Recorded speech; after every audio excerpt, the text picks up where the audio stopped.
बिस्मिल्लाहिर्रहमानिर्रहीम। अस्सलाम वालेकुम everyone, welcome to our channel try and gain. आज हम स्टार्ट करेंगे class 9 chemistry, chapter number 7 electrochemistry. Topic है हमारा गैल्वेनिक सेल। गैल्वेनिक सेल क्या है, इसकी कंस्ट्रक्शन किस तरह से होती है और ये काम किस तरह से करता है, ये हम जो है आज की वीडियो में देखेंगे। तो स्टार्ट करते हैं सबसे पहले कि गैल्वेनिक सेल है क्या। गैल्वेनिक सेल जो है हमारे पास एक ऐसा सेल है जिसकी वर्किंग से हमारे पास इलेक्ट्रिक करंट जो है वो प्रोड्यूस होता है। ठीक है, इलेक्ट्रिक करंट हमारे पास प्रोड्यूस होते हैं। आपको ये देखें, कोई भी व्हीकल, जिस तरह आप कार ले लें या फिर ट्रैक्टर ले लें, जब वो स्टार्ट होता है तो उनके अंदर एक बैटरी होती है, जिससे ट्रैक्टर में आपको बाहर पड़ी हुई नज़र भी आ रही होती है। ठीक है, इसी तरह अगर आप टॉयज़ वगैरह में देखें, जिस तरह आप कैलकुलेटर ले लें जो हमारी एक डिवाइस है, या फिर इसके अलावा अगर टॉयज़ में अगर आप देखें तो कुछ गाड़ियाँ होती हैं ना बच्चों की जो चलती होती हैं, तो उनके अंदर जो सेल होता है वो गैल्वेनिक सेल होता है। ठीक है, और ये जो गैल्वेनिक सेल होता है इसके अंदर रिएक्शंस जो होते हैं वो हो रहे होते हैं, खुद ब खुद रिएक्शंस हो रहे होते हैं, और उन रिएक्शंस के होने से हमारे पास इलेक्ट्रिक करंट जो है वो प्रोड्यूस होता है। ठीक है, अब हम देखते हैं सबसे पहले कि वो रिएक्शंस खुद ब खुद किस तरह से होते हैं। आप पहले ये याद रखें कि जो रिएक्शंस होते हैं वो दो तरह के होते हैं। एक होते हैं स्पॉन्टेनियस रिएक्शन और दूसरे होते हैं नॉन स्पॉन्टेनियस। कुछ रिएक्शंस ऐसे होते हैं जो खुद ब खुद होते हैं। फॉर एग्जांपल, अगर मैं आपसे कहूँ, अगर आपने पहाड़ी से नीचे से ऊपर की तरफ लेके जाना है पानी, तो आपको एनर्जी जो है वो लगानी पड़ेगी ताकि आप नीचे से पानी जो है वो उठा के ऊपर की तरफ ले जाएं। लेकिन अगर आपने ऊपर से पानी नीचे की तरफ गिराना है तो आपको कोई एफर्ट पुट नहीं करनी पड़ेगी, बल्कि पानी अगर ऊपर पड़ा है तो वो खुद ब खुद नीचे आ जाएगा।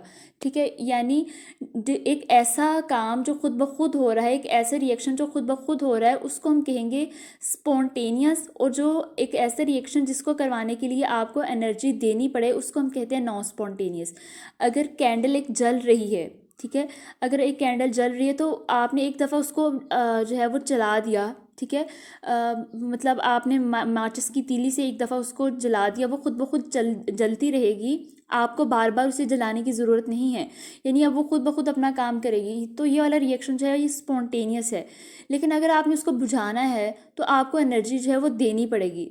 ठीक है, तो वो होगा नॉन स्पॉन्टेनियस। एक ऐसा रिएक्शन जिसमें आपको एनर्जी देनी पड़े वो नॉन स्पॉन्टेनियस होता है, और जो स्पॉन्टेनियस होता है वो खुद ब खुद होने वाला रिएक्शन है। जो गैल्वेनिक सेल है इसके अंदर स्पॉन्टेनियस केमिकल रिएक्शंस होते हैं, और उन स्पॉन्टेनियस केमिकल रिएक्शंस की होने की वजह से आपके पास इलेक्ट्रिक करंट जो है वो प्रोड्यूस होता है। ठीक है, और वो वाला जो करंट है वो उसका काम जो है वो करवाता है जिस भी डिवाइस में वो मौजूद है। जिससे अगर वो कैलकुलेटर में मौजूद है तो जब आप उस पर कोई कैलकुलेशंस करते हैं वो आपको आंसर करता है। This is due to galvanic cell जो उसके अंदर मौजूद है। यहाँ पे उन्होंने जो आपको गैल्वेनिक सेल की एग्जांपल दी है वो है डैनियल सेल। ठीक है, अब हम नेक्स्ट देखते हैं इसकी कंस्ट्रक्शन के, इसको किस तरह से जो है वो बनाया जाता है। कंस्ट्रक्शन का मतलब होता है तमीर, यानी ये किस तरह से बनता है। इसकी कंस्ट्रक्शन देखने से पहले अगर हम इसकी ये डायग्राम देख रहे हैं कि जो हमारे पास होता है डैनियल सेल, ये इस तरह से होता है कि इसके दो जो होते हैं हाफ सेल होते हैं, यानी एक कंप्लीट सेल बनने के लिए आपके पास जो है इस तरह से दो हाफ सेल मौजूद होंगे इस तरह। ठीक है, ये एक फर्स्ट हाफ सेल है, ये सेकंड। ठीक है, आपने याद रखना है, एक ये वाला हाफ सेल है और दूसरा ये वाला हाफ सेल है। अब हम देखते हैं कि इसके अंदर ये जो चीज़ मौजूद है इसको हम क्या कहते हैं। इसको हम कहते हैं इलेक्ट्रोड। और इस इलेक्ट्रोड ये है, एक सेल के अंदर एक इलेक्ट्रोड है और दूसरे के अंदर सेकंड वाला इलेक्ट्रोड है, यानी जिस तरह ये वाला जो है ये सेकंड सेल के अंदर सेकंड इलेक्ट्रोड है। ये जो दरमियान में पड़ा हुआ है हमारे पास, इसको हम कहते हैं साल्ट ब्रिज। क्या कहते हैं इसको? हम कहते हैं साल्ट ब्रिज। इस साल्ट ब्रिज का क्या काम है? इस साल्ट ब्रिज के अंदर एक सोल्यूशन होता है। ठीक है, अगर आप देखें तो ये आपको यू शेप का नज़र आ रहा होगा। आल दो जो है यू शेप इस तरह से होती है, लेकिन अगर आप इस वाली साइड से खड़े होकर देखें तो आपको ये यू शेप ही लगेगा। ये जो यू शेप आपके पास साल्ट ब्रिज है इसके अंदर एक सोल्यूशन होता है। ठीक है, सैचुरेटेड सोल्यूशन होता है और ये जेली टाइप मटेरियल होता है। तो इसमें ये होता है कि ये जो यू शेप है आपके पास साल्ट ब्रिज, इसके जो एंड्स हैं, एंड्स का मतलब होता है ये वाले जो इसके सिरे हैं लास्ट पे, ये वाले, ठीक है, ये वाले इधर से ये वाले, इनको सील किया जाता है एक पोरस मटेरियल से। पोरस मटेरियल वो वाला मटेरियल होता है जिसके अंदर सुराख हो, ठीक है। वो सुराख क्यों होते हैं? ताकि इधर वाला सोल्यूशन में के अंदर जो आयंस हैं वो इधर आ सकें और जो इधर वाले सोल्यूशन के अंदर आयंस हैं वो इधर आ सकें, ठीक है। पोरस का क्या मतलब होता है? सुराख। जिस तरह अगर मैं कहूँ कि ये मेरे पास एक नेट है और इसके अंदर ये जो सुराख है, इसका मतलब ये पोरस है, ठीक है। अब ये जो इलेक्ट्रोड हैं वो किस चीज़ से मिलके बने हैं? जो फर्स्ट हाफ सेल है उसका जो इलेक्ट्रोड है ये वाला, ठीक है, ये जिंक से मिलके बना होता है, जिंक मेटल से मिलके बना होता है, ठीक है। और जो सेकंड वाला है वो एक कॉपर से मिलके बना होता है, ठीक है। जो फर्स्ट है ये जिंक एक मेटल है, जिंक से मिलके बना है, और जो सेकंड है वो एक कॉपर से मिलके बना है। अगर आप जिंक की बात करें तो जिंक का आई थिंक जो एटॉमिक नंबर होता है वो होता है 30, और जो कॉपर है उसका 29 होता है, ठीक है। तो जिंक एक मेटल है, और मेटल की क्या खासियत है कि मेटल जो है वो अपने इलेक्ट्रॉन को लूज़ करती है, ठीक है। मेटल क्या करती है? मेटल हमेशा अपने इलेक्ट्रॉन को लूज़ करती है। आप नेक्स्ट जो चैप्टर नंबर 8 है उसमें जाके मेटल्स को कंप्लीट स्टडी भी करेंगे, लेकिन मेटल जो होती है वो हमेशा इलेक्ट्रॉन को लूज़ करती है, और जो नॉन मेटल होती है वो हमेशा इलेक्ट्रॉन को गेन करती है। तो यहाँ पे जिंक क्या करेगा? जिंक अपने 2 इलेक्ट्रॉन को लूज़ करेगा, और वो 2 इलेक्ट्रॉन कौन एक्सेप्ट करेगा? वो 2 इलेक्ट्रॉन एक्सेप्ट करेगा कॉपर। तो जो इलेक्ट्रॉन लूज़ करती है वहाँ पे क्या होती है? वहाँ पे ऑक्सीडेशन होती है, और जो इलेक्ट्रॉन को एक्सेप्ट करता है वहाँ पे क्या होती है? वहाँ पे रिडक्शन होती है। इसका मतलब है कि अगर हम कह रहे हैं कि जिंक ने इलेक्ट्रॉन को लूज़ करना है तो यहाँ पे ठीक है, यहाँ पे क्या होगी? ऑक्सीडेशन, और यहाँ पे कॉपर ने एक्सेप्ट करना है तो यहाँ पे होगी रिडक्शन। अब ये नीचे वाले सोल्यूशन की बात कर लेते हैं।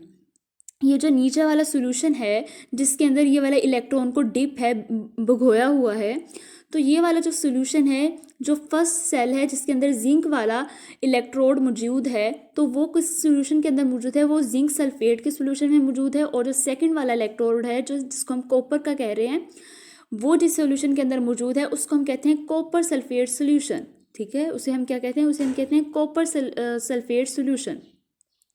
अब ये मज़ीद किस तरह से वर्क करता है ये हम दोबारा जो है वो स्लाइड्स बाकी पढ़ के देखते हैं कि ये किस तरह से काम करता है। लेकिन आपको कंस्ट्रक्शन समझ आ जानी चाहिए कि इसको बनाने के लिए आपको चाहिए 2 इलेक्ट्रोड, एक जिंक का और दूसरा कॉपर का। फिर आपको चाहिए होगा एक जिंक सल्फेट का सोल्यूशन और दूसरा कॉपर सल्फेट का सोल्यूशन। फिर आपको चाहिए होगा साल्ट ब्रिज, ठीक है। और फिर ये वाली जो है वायर चाहिए होगी जो बाहर से एक वोल्टेज के साथ कनेक्टेड है।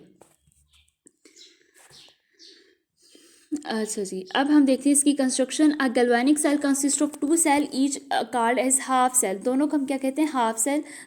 जो है अगर आप डेनिस सेल की बात करें तो आपके पास 2 हाफ सेल होंगे। दोनों हाफ सेल मिलके क्या बनाएंगे? कंप्लीट सेल बनाएंगे, और इनको इलेक्ट्रिकली कनेक्टेड किया जाता है एक साल्ट ब्रिज के साथ। In each of half cell an electrode is dipped in 1 molar solution of its own salt. वो कहते हैं कि वो ये जो इलेक्ट्रोड है दोनों अपने अपने सोल्यूशन, एक 1 मोलर का जो सोल्यूशन है उसके अंदर जो होते हैं वो डिप होते हैं, और बाहर से एक एक्सटर्नल सर्किट के साथ कनेक्ट होते हैं। एक्सटर्नल सर्किट ये वाला,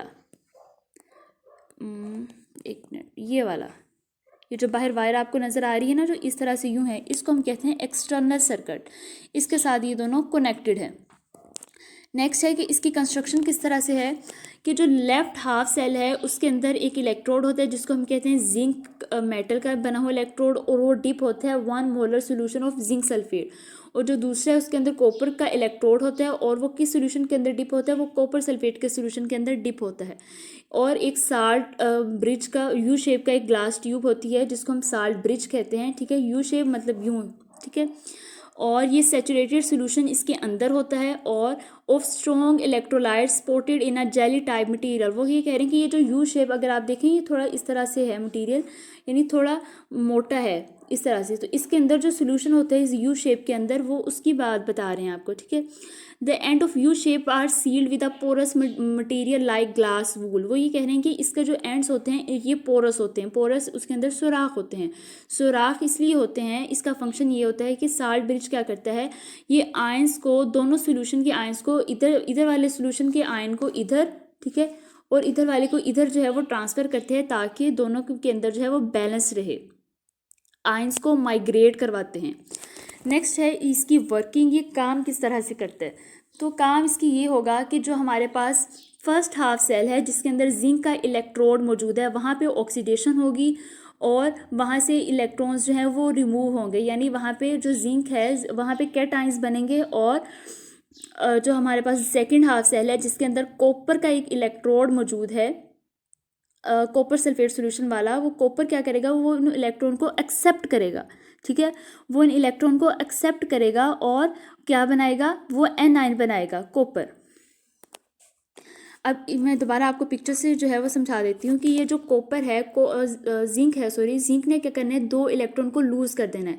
तो जिंक के ऊपर कौन सा चार्ज आ जाएगा, जब इसने इलेक्ट्रॉन लूज़ नहीं किए तब ये जिंक इस तरह से होगा, लेकिन जब ये इलेक्ट्रॉन लूज़ कर देगा 2 इलेक्ट्रॉन, तो इसके ऊपर +2 चार्ज आ जाएगा कि इसने 2 इलेक्ट्रॉन को लूज़ किया है। अब वो जो 2 इलेक्ट्रॉन है वो यहाँ से इधर मूव करेंगे। ठीक है, वो इधर से, ये बाहर आपको वायर नज़र आ रही होगी, तो ये इधर मूव करेंगे और ये यहाँ पे ये जो कॉपर है ये उन 2 इलेक्ट्रॉन को एक्सेप्ट कर लेगा, और कॉपर के ऊपर कौन सा चार्ज आ जाएगा, कॉपर के ऊपर 2- चार्ज आ जाएगा कि कॉपर ने जो है ये 2 इलेक्ट्रॉन को एक्सेप्ट किया है, इसलिए इसके ऊपर 2- चार्ज है। तो जिसने लूज़ किए हैं वो जिंक है, जिंक पे क्या हुई है, वहाँ पे ऑक्सीडेशन हुई है, और जो कॉपर है वहाँ पे रिडक्शन हुई है। तो इस तरह से जो है वो ओवरऑल एक रिडॉक्स रिएक्शन जो है वो खुद ब खुद इस डैनल सेल के अंदर होता रहेगा, और इस जो आपके पास रिएक्शन है, इस रिएक्शन के होने से इलेक्ट्रिक करंट जो है वो प्रोड्यूस होगा, और वो इलेक्ट्रिक करंट जो है वो नेक्स्ट जिस भी डिवाइस में मौजूद है, जिस तरह किसी टॉय में मौजूद है, या फिर किसी व्हीकल, किसी गाड़ी में, किसी ट्रैक्टर वगैरह में, या फिर किसी कैलकुलेटर में, इस तरह की जो छोटी छोटी हमारे पास, या फिर वॉच में मौजूद है, तो वो क्या करेगा, वो उसको रन करवाएगा। Working of the cell, the zinc metal has tendency to lose electron more readily than copper. As a result, oxidation take place at zinc electrode. ठीक है, वो ये कह रहे हैं कि जिंक पे ऑक्सीडेशन होगी, और जो इलेक्ट्रॉन है वो फ्लो करेगा from zinc electrode through the external wire, जो बाहर सर्किट में लगी हुई है, वो उसको इलेक्ट्रोड के पास ले जाएगी, और इलेक्ट्रॉन जो है हमारे पास कॉपर, वो क्या करेगा, वो उस इलेक्ट्रॉन को गेन कर लेगा। ठीक है, और oxidation and reduction process going on 2 electron as follows. वो कहते हैं कि वो दोनों पे किस तरह से होगा, रिएक्शन इस तरह से होगा, जिंक जो है वो पहले नॉर्मल था, फिर जिंक ने जो है वो 2 इलेक्ट्रॉन लूज़ कर दिए। इसी तरह अगर आप कॉपर में देखें, कॉपर पहले जो था, इन 2 इलेक्ट्रॉन्स को वो बाहर वाले सर्किट में से फ्लो करते हुए दूसरे सेल के पास गए, और वो कॉपर ने जो है वो एक्सेप्ट कर लिए, और जो ओवरऑल रिएक्शन होगा वो इस तरह से होगा कि पहले जो जिंक था वो नॉर्मल था, और कॉपर को जो थी वो 2 इलेक्ट्रॉन की कमी थी, फिर कॉपर ने जो था वो उन 2 इलेक्ट्रॉन को एक्सेप्ट कर लिया, उसकी जो डेफिशिएंसी थी वो पूरी होगी, और जिंक ने 2 इलेक्ट्रॉन लूज़ कर दिए, इसलिए इसके ऊपर +2 चार्ज आ गया। ठीक है, समझ लगी इतनी आपको। नेक्स्ट हम देखते हैं, as a result of redox reaction electric current is produce the batteries which are used for starting automobiles, running calculators and toys and to light the bulb work on the same principle. वो कहते हैं कि जब हमने bulb को जलाना है, या फिर ऑटोमोबाइल्स यानी जितने भी हमारे पास व्हीकल्स हैं उनको चलाने के लिए, कैलकुलेटर को चलाने के लिए, टॉयज़ को चलाने के लिए, जितने भी जो है इनके अंदर जो बैटरीज होती हैं वो कौन सी होती हैं, वो यही वाला डैनियल सेल जो होता है उनके अंदर मौजूद होता है। स्टूडेंट्स, ये था हमारा आज का लेक्चर। उम्मीद है कि आपको आज के लेक्चर की समझ आ गई होगी। इंशाल्लाह हम मिलते हैं अपने नेक्स्ट वीडियो में, तब तक अपना बहुत ख्याल रखिएगा। अल्लाह हाफिज़।